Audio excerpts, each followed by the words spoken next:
Hi అందరూ ఎలా ఉన్నారు? ఈరోజు చికెన్ బిర్యానీ చేసుకుందాం. కొబ్బరి పాలు వేసి ఎంతో టేస్టీగా ఉంటుంది. మీరు కూడా ట్రై చేయండి. నేను దీనికి కేజీ చికెన్ తీసుకున్నాను. శుభ్రంగా కడుక్కొని కళాయిలో వేసుకొని ఆనియన్ పేస్ట్ వేసుకోండి. ఇది మన ఛానల్లో అప్లోడ్ చేశాను, చూడండి. ఈ ఆనియన్ పేస్ట్ని పెద్ద స్పూన్ తోటి 3 స్పూన్లు వేసుకోండి. కారం ఒక చిన్న స్పూన్తో 3 స్పూన్లు, తగినంత ఉప్పు పసుపు వేసుకొని ఒక పెద్ద గరిటెతో 2 గరిటెలు నూనె వేసుకొని అన్నీ కలిపి పొయ్యి మీద పెట్టుకోవాలి. ఒక ఉడికిన తర్వాత అటు ఇటు కలుపుకొని ఒక పెద్ద గ్లాసు నీళ్ళు వేసుకొని ఉడకనివ్వాలి. 2 గ్లాసులు వేసుకోవాలండి, పొరటి కదా ఇది. ఈ నీళ్ళు వేసాక కొద్దిగా ఉడకనిచ్చి, ఎక్కువ ఉడకకూడదు, మళ్ళీ ముక్క ఇడిపోద్ది బిర్యానీలో. ముక్కలు వేరేగా సెపరేట్ చేసుకొని ఈ పొరటి నీళ్ళు వేరేగా ఉంచుకోవాలి. గిన్నె పెట్టుకొని అదే గిన్నెలోని ఈ ముక్కలు కొద్దిగా తీసుకొని వేగించుకోవాలి. కొద్దిగా ఎర్రగా వేగించుకున్నారంటే చాలా బాగుంటుంది బిర్యానీకి. ముక్కలు ఇడిపోతాయి కొద్దిగా మెత్తన, కాబట్టి ముక్కలు వేడినా రుచిగా ఉంటుంది బిర్యానీ. అన్ని ముక్కలు అలాగే వేగించుకొని తీసుకోవాలి. దీనికి ఉప్పు పసుపు గట్ట ఏమి వేయక్కర్లేదు, బిర్యానీలో వేసుకుంటాం మళ్ళీ కాబట్టి. పోపు చూద్దాము. ఎండుమిరపకాయలు కొద్దిగా మన బిర్యానీని బట్టి వేసుకోండి. కారం, కరివేపాకు, 2 ఎల్లుల్లిపాయలు, ఒక చిన్న అల్లం ముక్క. అల్లం ఎల్లుల్లి చితక్కొట్టుకోవాలి. ఆ గిన్నెలో ఇంకొద్ది నూనె వేసుకొని ఎండుమిరపకాయలు, కరివేపాకు, అల్లం ఎల్లుల్లిపాయ చితక్కొట్టినవి వేసుకొని వేగించుకోవాలి. వేగిన తర్వాత ఉల్లిపాయలు కూడా చిన్నవి ఉంటే ఒక 8 వేసుకొని వేగించుకోవాలి. ఎందుకంటే బియ్యంలో వేగిపోతాయి. చికెన్ తర్వాతైనా వేగించుకోవచ్చు.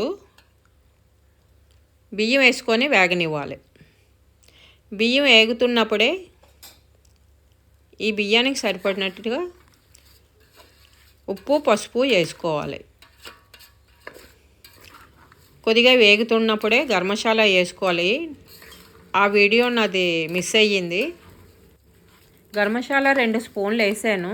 చాలపోతే చెక్ చేసి వేసుకోవచ్చు. ఈ గరం మసాలా మన షార్ట్ వీడియోలో ఉంది, ఎలా చేయాలో చూడండి ఒకసారి. బియ్యం నేను 1/2 కేజీ బియ్యం తీసుకున్నాను కేజీ మాంసానికి. బియ్యం సిమ్లో పెట్టుకొని ఎర్రగా వేగనివ్వండి. బాగా వేగుతుంటేనే బాగుంటుంది బిర్యానీ. నలిపితే ఇలా గుండ అయినట్టుగా చూసుకోవాలి. బియ్యం వేగుతున్నప్పుడు ఆయిల్ చాలపోతే వేసుకోవచ్చు. బియ్యం వేగుతున్నప్పుడే 2 స్పూన్లు నెయ్యి కూడా వేసుకోవాలి. వేసుకొని వేగనివ్వాలి. కొబ్బరి పాలు తీసుకోవడం చూద్దాం. నేను ఒక కాయ తీసుకున్నాను 1/2 కేజీ బియ్యానికి. అవి ముక్కలు చేసి మిక్సీ గిన్నెలోని కొద్ది నీళ్ళు వేసి పాలు తీసుకోవాలి వడకట్టుకొని. 2 గ్లాసులు ఈ కొబ్బరి పాలు 2 గ్లాసులన్నర తీసుకున్నాను. కొద్ది చిక్కగా తీసుకున్నారంటే బాగుంటుంది. ఈ బియ్యం వేగిన తర్వాత ఈ పొరటి నీళ్ళు ముందు వేసుకోవాలి. పొరటి నీళ్ళు గ్లాసున్నర ఉంటుంది. ఈ కొబ్బరి పాలు 2 గ్లాసులన్నర. 2 గ్లాసులకి 4 గ్లాసులు మొత్తం వేసినట్టుగా దగ్గరికి ఉడికిన దాకా చూసుకొని ఉప్పు కారాలు చూసుకొని, నీళ్ళు చాలకపోతే పలుకు ఉందంటే కొద్దిగా ఒక 1/2 గ్లాసు నీళ్ళు వేసుకోండి. నీళ్ళు అంటే నీళ్ళు వేయకండి, కొబ్బరి పాలే వేసుకోండి. ఎందుకంటే ఇందులో నీళ్ళు ఎక్కడా వాడలేదు.